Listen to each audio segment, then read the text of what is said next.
turn over the stage to him to talk about his biography of James Brown, Kill 'Em and Leave. James McBride. Anyway, it's so nice to see so many nice people here today. To talk about James Brown. It's nice to be back in Philly. You know, it's always great to come back to Philly. Philly is kind of home for me. I lived here for a long time. My mother lived here and lived in Germantown. My sister still lives here. I have two sisters who live here actually. One up in Germantown and one downtown, and a niece. I have a lot of family here in Philly. My family was coming to Philly from New York long before these New Yorkers were showing up. So we get Philly credit. We get Philly credit for coming here in the 70s when Philly was truly funky. And as the funk has left Philly, it has become less interesting, but it's still a great city. And this is a great library. And I'm here all the time. I slip in and out of this library all the time. I do a lot of my research here. Very grateful for this library. It's interesting because at the NYU, where I teach once a week, if you want to get a book out, you got to go, and then they say, well, you got to go to this library uptown because you can't take it out. But at this library, they say, darn, take it. Just take it out, and you better bring it back. Anyway, I'd like to acknowledge that Elliot Shellcroft was a good friend of this library and a good friend of mine, and Oberlin graduate, happy to say, fellow Obi, him and I think his wife as well, or one of his wives, whatever. He was a good friend of mine for a long time, and I was very sorry to see him leave this life. But the point of being alive is to live and live well so that people come behind you will live as well. And that's part of the reason why I wrote this book about James Brown, other than the fact that I was divorced and needed the money badly. But what happened was, well, let me just back up. When I was at Oberlin,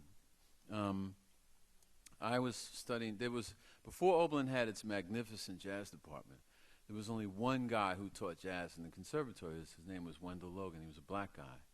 If you wanted to learn jazz saxophone, you went to Wendell Logan. If you wanted to learn jazz trombone, that would be Wendell. Jazz arranging, jazz piano, Wendell was the guy you went to see. He was a black guy from Mississippi who grown up in the South in the Civil Rights movement. He went to Florida A&M, and he classmate of Cannonball Adderley. He was a wonderful composer and a deeply gifted teacher and a very demanding teacher. So he had a jazz arranging course that he taught. His high level course was jazz arranging. And me and my best friend Leander Bean, who was Alec Bean's brother, Alec and John are best friends. Leander was a classical pianist, is a classical pianist from New Hampshire. And he didn't play jazz, but we took this course together because Leander loved jazz and he wanted to learn jazz arranging. So at the midterm, we had to write this arrangement where you set something up for like 3 or 4 horns, and the students play it, and then afterwards, Wendell would take your score and he would grade it, and that was your midterm grade. So Leander got he got an A, and I got my paper back and I got a C. So I waited. So after class, I waited till the class emptied, and everybody waited till Leander left, and then I went up to Wendell and I said, Professor Logan, I said, Leander, I said, Leander got an A on his midterm, and like I got a C, and kind of, and he looked at me like, and he said something to me that I'll never forget. He said, I gave Leander an A because he deserved it, and I gave you a C because you deserve it, and you just got a D now. He said, don't ever come in here and talk to me like that. He said, this music is about the truth.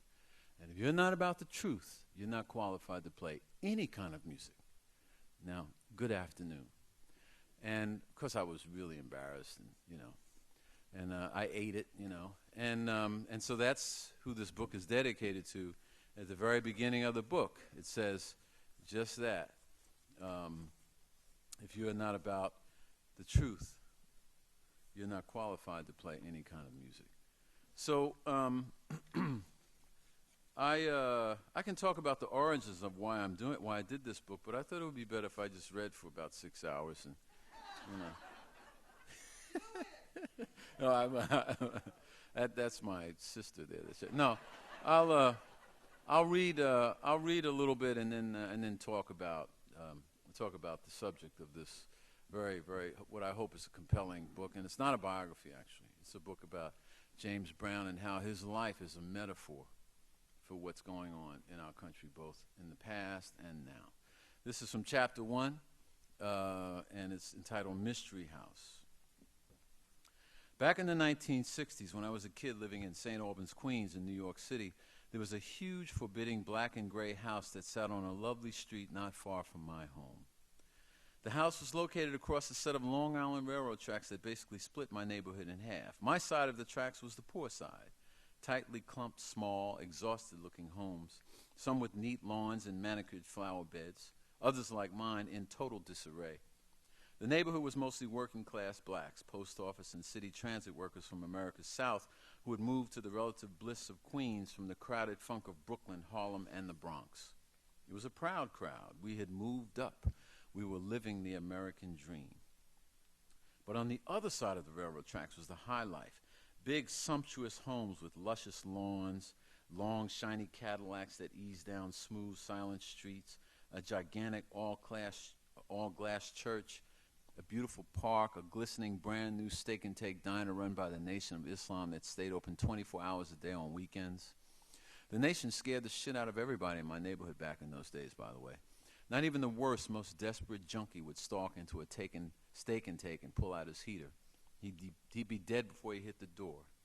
Many of the Nation of Islam Muslims who worked in steak-and-take were ex-cons, serious, easygoing men in clean white shirts and bow ties who warned you about the ills of pork as they served you all the cheesesteaks you wanted. That place was smooth business. And then there were the celebs who had bought homes nearby. Roy Campanella, Lena Horne, Count Basie, Ella Fitzgerald, Fats Waller, Milt Hinton, all stars, all big time. But none of them lived in the huge, forbidding house on Murdoch Avenue with vines creeping onto the spiraled roof and a moat that crossed the small built-in stream with a black Santa Claus illuminated at Christmas and a black awning that swooped down from the front yard in the shape of a wild hairdo. None of them was James Brown. We used to stand outside his house and dream, me and my best friend Billy Smith. Sometimes crowds of us would stand around, kids from my neighborhood, kids from other neighborhoods. A kid from nearby Hollis named Al Sharpton used to stand out there sometimes, but I didn't know him in those days. The rumor was, and this went on for years, that the godfather of soul would slip out of his house at night, walk around the corner to nearby Addersley Park, sit down and talk to the kids and just give out money. Give it out by the 20s and 50s if you promised him that you'd stay in school. We hung out in the park and waited and waited and waited. We waited for months, all summer, all winter. Our promise is ready, but he never showed. I knew of no one in my neighborhood who actually met the great man until my sister Dottie, age 11, fell into our house one afternoon, breathless, sweating and screaming, "Oh my God, oh my God, you won't believe it, oh my God, Helen." Helen was the sister above Dottie in age and Dot's guru in those days. And she came running, and the rest of us gathered around, and it took several minutes for Dottie to compose herself, and finally she blurted out her story. She and her best friend, Shelley Cleveland, had slipped across the railroad tracks to linger outside James Brown's house after school, like all the kids did. Of course, he didn't come out. But that afternoon, Dottie and Shelley decided to do something no kid in my neighborhood, no kid in New York City, no kid in the world that I knew of at that point in my 8-year-old life had ever done or even thought to do. They went up to the front door and knocked.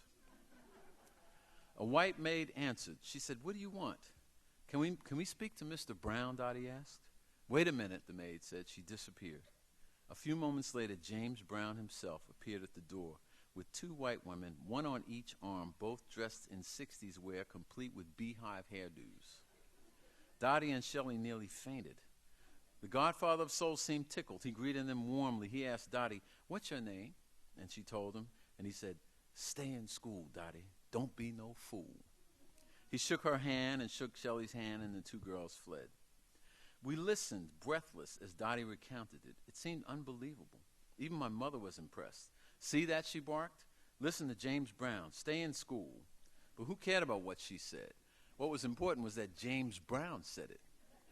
Dottie's star soared. She had always been a total James Brown fanatic, but in a house of 12 kids where food was scarce and attention scarcer, where ownership of the latest James Brown RPM was like owning the Holy Grail, Dottie morphed from underling to holding a special kind of status. Ambassador to famedom, chosen member of the tribe, a button man, a made member of the mob. In other words, a big kid with gold star standing. The shine lasted months. She would stand in our freezing living room on cold winter nights when there was nothing to eat and nowhere to go and no money to go there anyway, and play out the scenario. He's so small, she declared. He was a little guy. She'd leap up and whip her hair back in James Brown style, thrust out her jaw and holler in a southern accent, "Stay in school, Dottie. Don't be no fool." Ha! We howled. Visitors, neighbors, even my gruff stepfather and the serious people from church asked her to relive the moment, which she did, giving a blow-by-blow account of how the hardest working man in show business, Mr. Dynamite himself, had come to the door of his house and given it to her straight. "Stay in school, Dottie." The grumpy old church folks listened and nodded stern approval. James Brown was right. Stay in school, Dottie. I watched all this in grim silence. My crummy sister had beat me to the punch. She had kissed the black stone. She'd met James Brown. My jealousy lasted for years. Every man or woman in this life has a song, and if you're lucky, you can remember it. The song of your wedding, the song of your first love, the song of your childhood. For African Americans, the song of our life, the song of our entire history, is embodied in the life and times of James Brown. He is easily one of the most famous African Americans in the world, and arguably the most influential African American in music history. His picture hangs on the walls of African homes and huts where people don't even know what he did for a living. His imprint has been felt throughout Western Europe, Asia, the Far East. His dances, his language, his music, his style, his pioneering funk, his manner of speaking are stamped into the American consciousness as deeply as that of any civil rights leader or sports hero, including Muhammad Ali, Michael Jordan, Martin Luther King, and Malcolm X. He is arguably the most misunderstood and misrepresented African American figure of the last 300 years, and I would speculate that he is nearly as important and as influential in American social history as, say, Harriet Tubman or Frederick Douglass. When his 2006 funeral procession steered slowly through Harlem, men rushed out of barbershop with shaving cream on their faces. Children stayed home from school. Old people wept openly. The Apollo Theater crowds lined up the streets for 5 city blocks, thousands of people from 125th Street to 130th Street. Black America from front to back took a knee and bowed. The king of pop himself, Michael Jackson, flew to Augusta for the funeral service, a coronation from a king to a king. Black Americans loved Michael too, but while he was Black America's child, abandoned at times, forsaken, adopted again, in, out, black, white, not sure, there was no question about who James Brown was. James Brown was our soul. He was unquestionably black, unquestionably proud, unquestionably a man. He was real and he was funny. He was the uncle from down south who shows up at your house, gets drunk, takes out his teeth, embarrasses you in front of your friends and grunts, "Stay in school." But you love him, and you know he loves you. Well, what happened was, I was, as Richard Pryor said, I was walking down the street. I don't believe you heard me. I was walking down. No, I got a call from a guy who knew a guy who knew a guy, who said that the James Brown story is available. There's a family member who wants to tell the story, and are you interested? I had recently, I was in the middle of a very difficult emotional and financial business of divorce, and I needed some money. I had not finished The Good Lord Bird, which later, won the National Book Award and all that. That wasn't done. So I had to do something. So it was either, hit the road with the Count Basie band and wish for the best, if they would have me, which they would not, in the shape that I was in, or write this book. So I checked into it. First I turned it down, even though it just didn't seem. I went down there, I met relatives, and I just didn't, Then I changed my mind. Editor said she'd get me some good dough for it, so I took it on. And then I walked into a minefield. But I love his work. I loved what he did, and I love what he did technically as a musician, and I love what he represented for the community that I grew up in. and I thought he was important. So I went about the business of finding out who he was. I just like to tell you, I just like to explain to you, like in a technical sense, why. And by the way, remind me to talk about Richard Jones, because James Brown, his whole band, and his great band, from about 1966 to about 1974, were the years that his band was the best band ever, really. These guys rehearsed, like, they would do a gig and they rehearsed 5 hours after the gig because somebody made a mistake or just James Brown wanted to rehearse. Or you couldn't rehearse bands like that now, even if no union would allow it and no musician would put up with it. And his band was made mostly Southerners. And a lot of his sound, a lot of his originality came from what Pee Wee Ellis and Fred Wesley created, and not James Brown. Pee Wee Ellis is a tenor saxophonist from Rochester, and Fred Wesley is a trombonist from Mobile, Alabama. But James Brown, in the early years, when he was really on fire, the only Northerners in his band were from Philadelphia. There was a string player who's still alive named Richard Jones. He's in his 90s now. Oh, he's here? Where? Oh, Richard, what's he doing here? All right, well, anyway. All right, but he's not really 90. He's really 70. He's really 70. I mean, he's,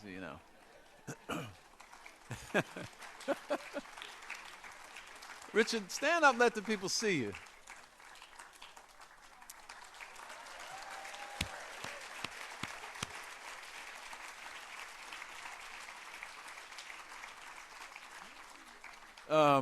If you buy this book, you'll read a little bit about Richard Jones. That's an added incentive. But James Brown had a string section of five string players. Was it 4 or 5, Richard? 5? 4. All from Philadelphia. They were the only Northerners in the band. Everybody else was from the South. And Richard tells an interesting story. He told about how they were playing the Latin Casino.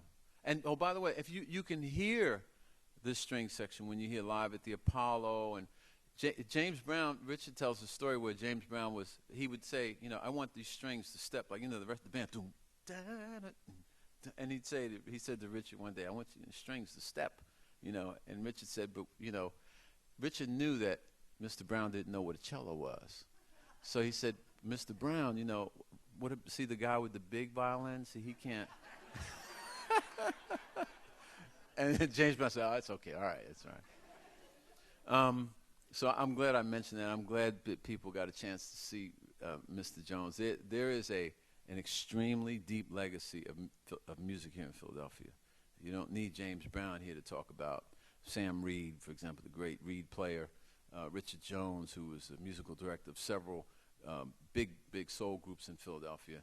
I mean, I suppose we should talk about the Philadelphia Orchestra and its resistance to black players, but I guess we can, have that discussion another time. But when Richard and the string section, James Brown would carry the string section with him all the time. When they were playing in Latin Casino in New Jersey, which in New Jersey, in this section of the city of the world, and I've had some experience with being hired as a freelance musician in this area. There are certain artists who would come to Philly and they'd say, like Lou Rawls would come in and say, if I look in the pit and I don't see the number of black people, it's not going to work. Sammy Davis as well, Gladys Knight also. Well, James Brown was playing in the 60s at Latin Casino. They didn't have many black musicians out there. And he walked into the room, and they had a whole bunch of string players in the front.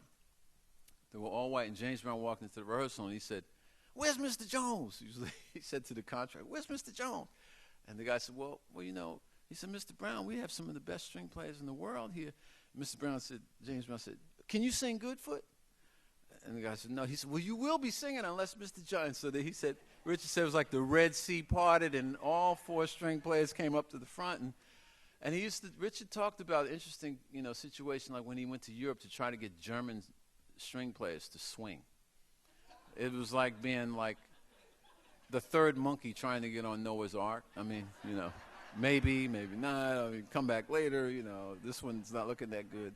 So, but in any case, one of the really unique things about James Brown musically, before I talk about him personally, musically, was that when the transition from, the race music blues of Billy Eckstine translated to Louis Jordan, who really is probably one of the most underrated American musicians of all time, because Louis Jordan was the first one. Louis Jordan had this hard swinging band that dressed clean, and he always had these traded jokes, and that's what James Brown would do on stage. Hey, Maceo, come in. There was a whole banter. Even if it wasn't real, it was just for the audience, and his band was tight, and he influenced James Brown greatly. When James Brown started to evolve, his first hit was called Please, Please, Please. And now that hit, if you saw the movie, which was about 40% fiction, if you saw that movie, James Brown got out. James Brown's, let me just very quickly, he was born in Barnwell, South Carolina. He lived there until he was supposedly 7, but I think it was more like 8 or 9. I think he was 4 years older than he told anybody. He ended up moving to Augusta, Georgia, where he lived with his great-aunt for several years, and then he was arrested at age 15 or 16 and sent to prison for like 10 or 12 years for stealing parts from a car. He served 3 years and a day. He came out, he ended up in the city of Toccoa, small town of Toccoa, and nobody wanted to be bothered with him because they called him Convict. That was his nickname. And then he met a woman there named Velma Warren, and he married her. And he was married to her for 4 years. Now, the fiction is that he, if you see the movie, he was living in Bobby Bird's basement, and, he was dating Bobby Bird's sister. I don't know about him dating Bobby Bird's sister. I can't speak to that. Maybe he did. But he certainly did not live in Bobby Bird's basement for 4 years. Because, first of all, Bobby Bird was going to North Carolina A&T at that time. And secondly, James Brown was married. He had 2 kids, and he was a janitor at the Toccoa, all-white Toccoa Elementary School. And, in fact, the head of the Toccoa Toccoa, she's a principal of the Toccoa High School, told me that when she was about 7 or 8 years old, she and her girlfriend would go in the basement to listen to the piano player down there playing and singing. She said he sounded wonderful. She said we were his only audience. In 1955, while living with his wife in a house that they bought, James Brown wrote, or co-wrote, Please, Please, Please, which became a kind of, it became a hit. And then he fell off the grid. He was a one-hit wonder. And at that time, the flames that were with him began to kind of disintegrate and fall apart. And he spent 2 or 3 years himself just working the Chitlin circuit alone, hiring pickup bands. He picked up a bass player named Bernard Odom. He ended up staying with him for a long time. And during that Chitlin circuit time, he pushed out another hit called Try Me, but only when he really popped was he came out in 1960. He managed to regroup and push through a hit called Out of Sight. Out of Sight was a very interesting piece because Out of Sight went from when it was based on the blues, but the groove was different. The blues is like this: 1 chord, 4 chord, 5 chord. So here's the 1 chord. 1 chord, doom, doom, 1 chord, doom, doom, doom, 2, 3, 4, 1. Now you change to the 4 chord, doom, doom, 4 chord, doom, doom, back to the 1 chord, doom, 1 chord. Now you go to the 5 chord, you get your beer, and 6 chord, down, then to the 1 chord, to the 5, and then 1 chord. So that's what Out of Sight was. But Out of Sight was in a different groove. Dum, bump, da da da, 1. 1 chord, then you move to the 4 chord. And so that was because the groove was a little different. Out of Sight had a certain kind of pop to it that was relatively new to listeners. And then after Out of Sight happened, James Brown began to reinvent himself. And this reinvention took several years. It culminated when James Brown had his big band with Richard Jones and the Philadelphia String Section. The evolution took 3 or 4 years. And it sort of culminated in 1968 when he put together Say It Loud, I'm Black and I'm Proud. But a lot had to do with the musicians that he chose to put in his band. Now, if you ever listen to the song Funky Drummer by James Brown, in which he counts off a song and they just start to play, it's just a groove, you'll hear the drums of a guy named Clyde Stubblefield. Now, James Brown hated Clyde. Clyde was he was a guy from Chattanooga, Tennessee. And he was not formally trained. But what he did was he would play the sound that he heard of the freight trains that rolled past his window every day.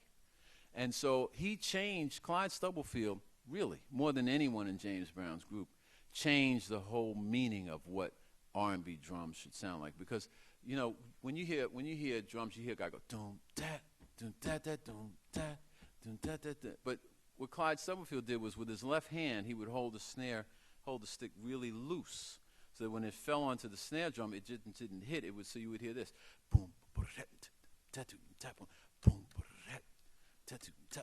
boom. and he didn't do anything else. He just laid like that, and he laid down a super, super soulful tight pocket with this boom. And James Brown based a lot of his music around the creativity of Clyde Stubblefield and later Jabbo Starks, who were the two drummers that played with James Brown. The reason why he had two drummers because he'd wear one out. And in those days, they didn't have, big PA. The guy would get tired, so he'd go to the next guy. They would switch off. The other thing to remember about his band is that Bernard Odom was a mean kind of grim cat from Mobile, Alabama, who created a lot of the great bass lines in James Brown's group. And as he amassed these musicians, the great Pee Wee Ellis, who really actually wrote Say It Loud, I'm Black. And James Brown wrote the lyrics, but Pee Wee Ellis wrote Say It Loud. He wrote Cold Sweat. And Cold Sweat he really got from Miles Davis, because Pee Wee Ellis was a jazz musician, and he later went on to a very, very fantastic jazz career. And if you ever hear Miles Davis's song So What,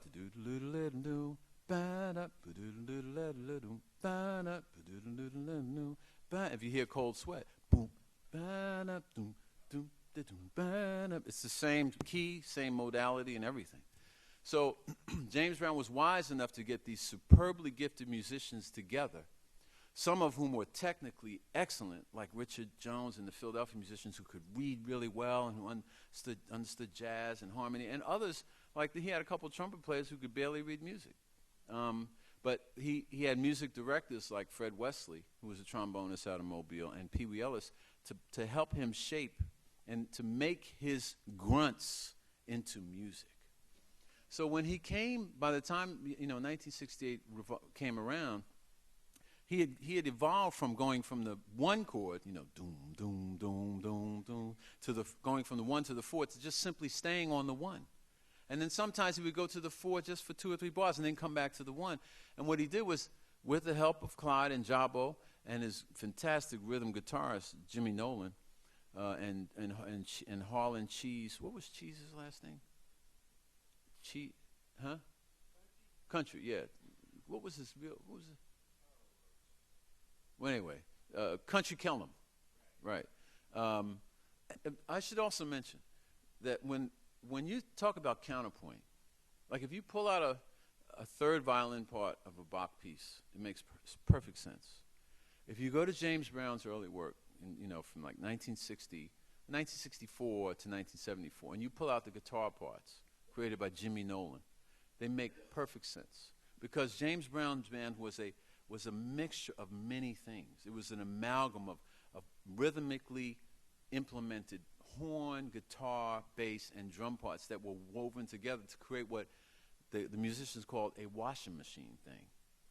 And so he put all this together, and part of his gift was that he had the ability to get musicians who could translate his grunts and his lyrics into songs that made sense, and also finally, technically, one of the things that he came up with was that at every eighth, at the ninth beat, in other words, every 2 bars, he would have a big hit on the downbeat. So he'd go like Cold Sweat is like doom da na doom doom da doom da na doom doom boom da na doom doom da doom da na doom doom doom boom, and that hit on the one was one of his innovations. But he did not do that alone. He did that because when he auditioned Clyde Stubblefield against 5 other drummers, he saw something in that little kid from Tennessee that he knew he had to have. And personally, he didn't like Clyde Stubblefield because Clyde was stubborn, and he just didn't like Clyde because Clyde was a quiet country boy and wouldn't do everything James Brown said. But he loved Clyde, but he hated Clyde. But he could dance to Clyde. And so Clyde stayed in the band. There are lots of musicians, by the way. There are probably about 200 musicians that passed through James Brown's band. His greatest band was the band I told you about, the band that was about from 1964 to 74 that had the string players. But, like, for example, Bernard Pretty Purdy has made quite a living being an drummer of James Brown. But Bernard Pretty Purdy actually really was never a road member of James Brown's band. He played with him in the studio. But the guy who created James Brown's sound was Clyde Stubblefield and Jabbo Starks. And there are others who say, there are many guitar players who used to play guitar with James Brown, and I'm sure some of them are very good musicians. But Jimmy Nolan is the guy who created those guitar licks that are copied and sampled in keyboards all over the place. There's not a piece of American music now that you hear that does not have a little bit of James Brown in it. But when you say James Brown, you have to remember you're saying Clyde Stubblefield, you're saying Pee Wee Ellis, Maceo Parker, Fred Wesley, St. Clair Pinckney, Richard Jones, Jabo Starks, and so forth. In any case, that was the musical side. On the personal side, James Brown was an eccentric, and he was seen in society as a kind of like weirdo. I mean, especially toward the end of his life, he was in jail. He had this hairdo. He was a great dancer, but he was just a weird cat. But I spent almost 4 years on this book, and by the time I was done, I actually liked and respected James Brown even more than when I first started. And part of the reason is that he felt deeply misunderstood. He lived in a world where, firstly, he grew up very poor, but a lot of people grew up very poor. I mean, some of you grew up very poor, Shall I name you? No, I will not. But so stand up if you know. But don't you hate when you go to church and the minister says, shake hands with the person next to you and tell them, why do I want to shake their hand? I mean, I didn't come here to shake their hand. I mean, let's get to go. Let's get the music started. Huh? Shake some guy's hand. What? If I feel out afterwards or whatever. But anyway, why did I get into it? One of the problems when you do a book like this, when it's about injustice, that you're trying so hard to get your innocence back because you've seen so much that was wrong. So much went wrong with James Brown's life. Nobody feels sorry. What the great Overbrook graduate Will Chamberlain used to say, nobody feels sorry for Goliath. But people thought that James Brown was this rich guy who, he treated his band bad, and he was on drugs, he had all these girlfriends, he had outside kids. All that's true. But so does, I'm sure some of these rock and roll stars of his generation have had outside kids. Don't even get started. I mean, he's not the only one who's lived that kind of life. But the flip side of it is this guy was very generous to his community. First of all, James Brown left his entire estate, which was worth conservatively worth about $100 million. He left every penny to educate poor white and black children in South Carolina and Georgia. Everything, his likeness, his music, his publishing, everything. That was 10 years ago, Christmas. In 10 years, not a single dime has reached a single child, because his children, some of his claimed children, and his wife, the last wife, and they got involved, and it's been 4,000 pages of testimony, 48 lawsuits, 90 attorneys, most of whom never knew James Brown. In fact, I just heard it the other day about the new attorney they brought on. They're paying this guy $60,000 a week. No, a month, I'm sorry. I mean, what they do is they just create lawsuits and they just bill his estate. This is the state of South Carolina. The attorney general rewrote his will. I mean, he spent $20,000 putting together an airtight will. And to this day, not a single kid has been educated. And that's because some of his children who are less than, they call this greed in Philly. I don't know what they call it in South Carolina. They probably call it justice, but we call it just being a greedy you-know-what. Some of his children, his last wife, if she was his wife, because she was actually married before, she married James Brown, and then, but they just ruled she wasn't. But we call that bigamy up here in Philly. I don't know what they call that in South Carolina. And then the lawyers and judges got involved, and basically what they do is there's only one, until about 4 or 5 years ago, there was only one law school in South Carolina, and that was the University of South Carolina. So all these lawyers know each other, and so they just milk the cow. They send it to him, they send it to them, and anyone who gets in their way, they just run them over. The only one who has followed James Brown's story consistently is a 63-year-old white woman named Sue Summer, who writes for a small paper in Newberry, South Carolina. And they have tried their best to make this woman's life miserable. Threatened to throw her in jail, freedom of information. I mean, they've subpoenaed her twice. I mean, this is a grandmother who gets subpoenas delivered. She got a subpoena delivered to her front door while she was putting her granddaughter to bed. This is the South Carolina is really, it feels like it's about 50 years behind the rest of America. And so, you're not, even now, the current attorney general there is the son. Remember the guy who said when Obama said, was talking to and the guy who said, "You lie," the congressman? He was from South Carolina. The current attorney general of South Carolina is his son, who's now under some kind of investigation for this, that, or James Brown predicted to his manager, Charles Bobbitt, he said, "When I die, it's going to be a big mess." And it has been just that. And that's another sort of example of how his life has become a kind of metaphor for how we treat each other, how lawyers run this country. James Brown was born in Barnwell, South Carolina, but his family is actually from a place called Ellington, South Carolina. And this is something that nobody found out except for yours truly, only because I was too stupid to know that I was walking into something that was like deeper than I suspected. In Ellington, South Carolina, in 1951, James Brown came from an extended family of sharecroppers.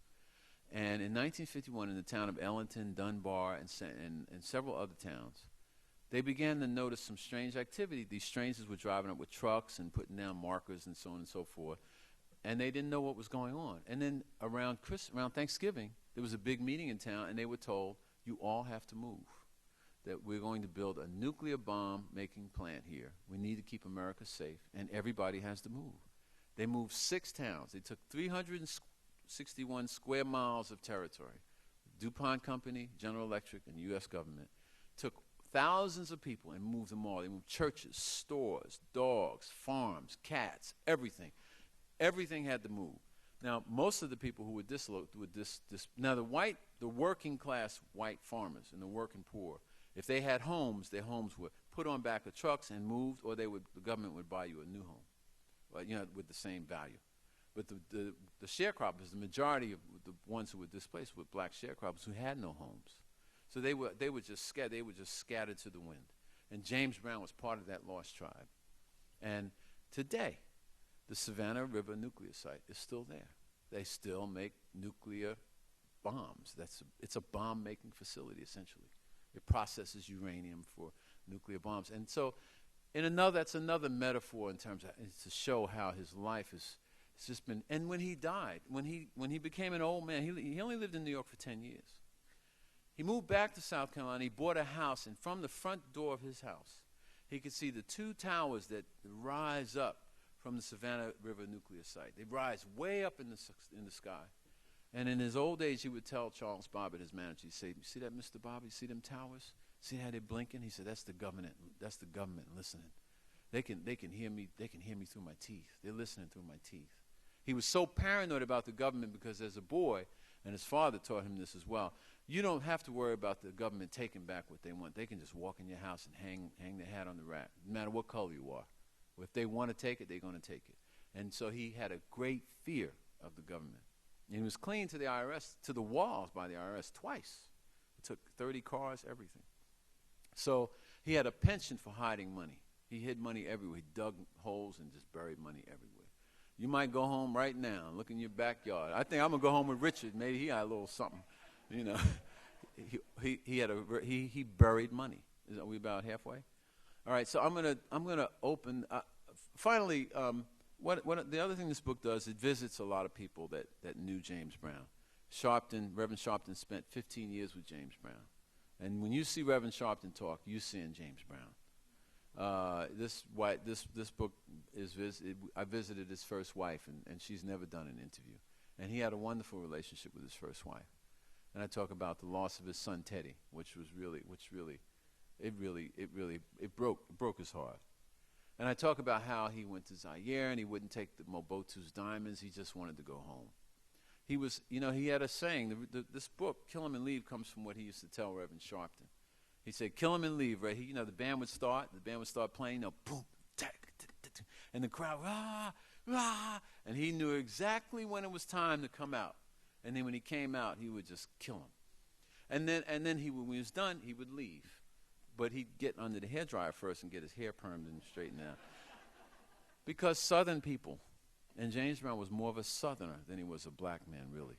Southern people believe in the kind of dignity and pride and being proper. You could be broke, but you got to be proper, and you show honor and dignity. And that's why he's so misunderstood, I think, in American society, in part because he was a child of the South. And when he died, his management team were all Southerners, 2 white guys and a black guy. And the black guy died. The 2 white guys, they were both sued. They were financially pretty much destroyed because of the lawsuits. And one of his accountant went to jail. A good old boy Republican, 68 years old, went to jail for nothing, really. And, you know, he was the perfect villain because he looked like, you know, this is the guy who stole James Brown's money. These people didn't understand that if James Brown trusted you, he knew what he was doing. So I wrote this book in part to hope that, you know, in the hopes that God will free up what James Brown wanted, which is to, you know, free up his estate so that these children can get an education. He wanted to atone for the wrong he did in his life. And I don't know many stars at his level who've tried to do that. He had a really good heart, and he really did love poor people of all colors. He was a conflicted man, but, you know, so are we. Very much, and I just want to say, you are the truth. And I really appreciate what you've done. I've always liked James Brown, and I really appreciate what you've said. I read about a page-and-a-half review from the New York Times about your book, and that, you know, kind of incited me to want to get the book and to read it and to come here tonight. But finally, what I'd like to know is, could you have seen yourself in the James Brown Band as a musician yourself, and what you gonna do now?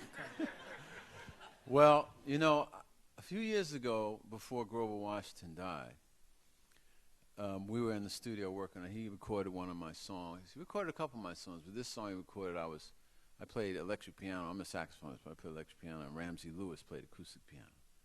And I was struggling because I was so nervous, you know. I mean, Ramsey Lewis, and I'm not even a piano player. I mean, I can play you know, I did it.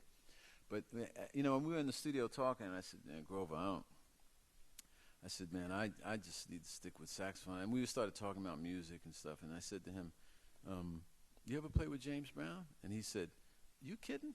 He said, I wasn't funky enough. If Grover wasn't funky enough, surely I am not funky enough. And I should say that one of the real ironies about living in Philadelphia is that you have these great musicians here. When next time you listen to, you know, Kenny G or Dave Koz or one of these free jazz guys, just remember, when you listen to rap music, you're hearing a little bit of Grover Washington too. Because Grover Washington was the first one that came up with this boom, boom, boom, boom, boom, boom, boom, boom. Back in the day when I was a teen, before I had a beeper and before I had a pager. That was the beat to Mr. Magic. Boom, boom, boom, boom, boom, boom, boom, boom, boom, boom. And that was Grover Washington. And the whole business of smooth jazz really emanated in great part from Grover Washington. So, I mean, he never got credit for that. And he was a young man when he died. He was only 58. He was a great musician. He had a great band. All Philadelphia players. He had some killing guys in his band. But no, the dream would have been to play in James Brown's band, but I just ain't funky enough. So it was probably 1966, and I saw James Brown on stage in Atlantic City do his Cape Dance. And I was wondering if you could talk about the origin of that Cape Dance and where it came from and where it went. Oh, you mean the whole thing with him taking the cape off Yeah. and putting it on? Yeah. I mean, he said there was some gorgeous George the Wrestler. I'm not really sure. I mean, that's what James Brown said. Now, some of the fiction about James Brown, there's a lot of it. Some of it he created himself because he figured you just tell white folks what they want to hear. It doesn't matter. I mean, they just want to hear you sing and dance. They don't know nothing about you. They ain't never going to care no way. So just tell them. I mean, in his book, he says, you know, he describes himself as part Asian Afro. You know. I mean, I don't know. And he was related to Geronimo, you know. I think the Geronimo part was there was a tax dodge because you knew that Indians and Native Americans didn't pay taxes. Really. At one point he said, I don't have to pay taxes because Hubert Humphrey said I'm a national treasure. So, you know. But the United House of Prayer, which is depicted horribly in this movie, Get On Up, is one of the most sophisticated and compelling pieces of African-American life. The Pentecostal or apolistic church, the music that's played at the United House of Prayer is unlike anything I have ever seen. The music never stops. And they had, when I was there, they had like 20 horn players, and these guys could play. And they had, you know, drums, and they played like a blend of what sounded like New Orleans jazz and gospel music. Never heard anything like it ever, and I've heard a lot of music. And that's the music he listened to when he was a young boy. And I talk about that when he met his best friend, Leon Austin, who he knew all his life. Leon Austin lived 3 doors away from the United House of Prayer. And in those days, Daddy Grace, the older black members of this audience remember Daddy Grace or know of him because he was the southern version of Father Divine, who was up here in North Philly. Daddy Grace was like a revered, you know, the thing was Daddy Grace was supposedly a prophet. Like he was considered a prophet.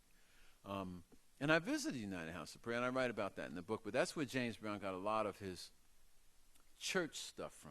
In addition to the fact that he went to church in Ellington, South Carolina, and even at the end of his life, he rebuilt his family's church in Elko, South Carolina.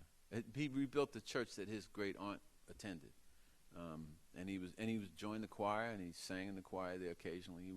He was actually a very religious man. When I say very religious, James Brown rarely cursed. When they trotted that script out to Charles Bobbitt for Get On Up, and they showed it to Charles Bobbitt gave it back to the director and said, first of all, this thing is full of motherfucker. He said, James Brown never talked like that. He said, I've known him for 41 years. I've heard him curse maybe 3 times. He just didn't curse.